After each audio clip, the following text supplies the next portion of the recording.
launching a tasty pastry. It's a low-carb Pop-Tart. It's got 3 to 4 grams of net carbs, and we love this show. This is our best place to be in LA.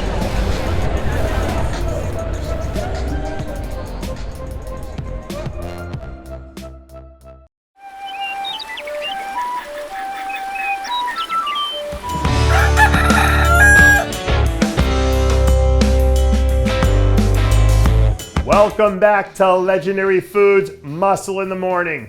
I'm Dave Palumbo, and today is Tuesday, November 22nd, 2022. And let's find out what's going on in the world of bodybuilding and fitness.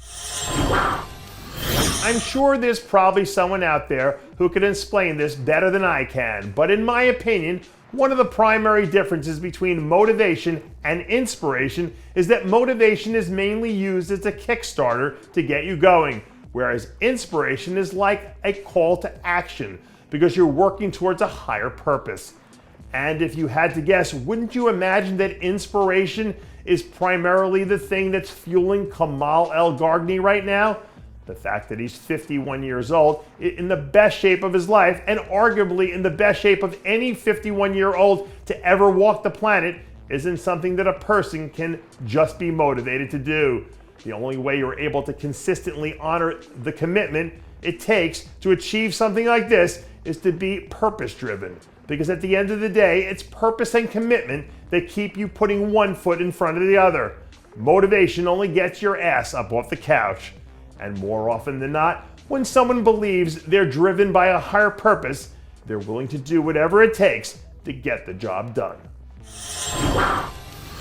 Now, just so I'm clear about the whole motivation versus inspiration thing, in no way, shape, or form is it bad for a person to seek out motivation, because at one point or another, we all need a catalyst to get us going. And if you're an aspiring classic physique competitor, you'd be hard-pressed to find a better source of motivation than some of the stuff that we're seeing from Terrence Ruffin right now. In the few shots that we've seen from his guest posing 2 weeks ago, it looked like Terrence was right on target 5 weeks out from the biggest contest of the entire season, the Mr. Olympia, where he figures to be one of the primary threats to upset Chris Bumstead on his run to secure a 4th consecutive title.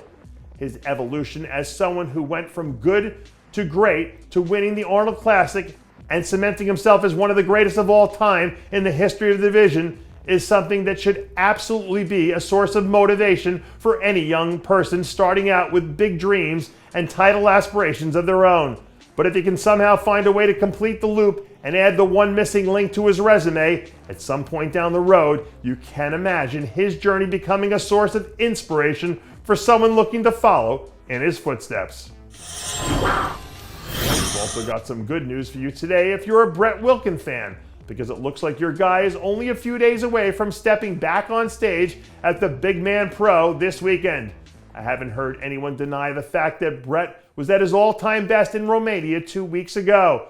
The only problem was that he ran into a buzzsaw named Baruz Tabani, which shouldn't have come as a major shock for anyone who watches the show, because we've been talking about Bayraz here for weeks.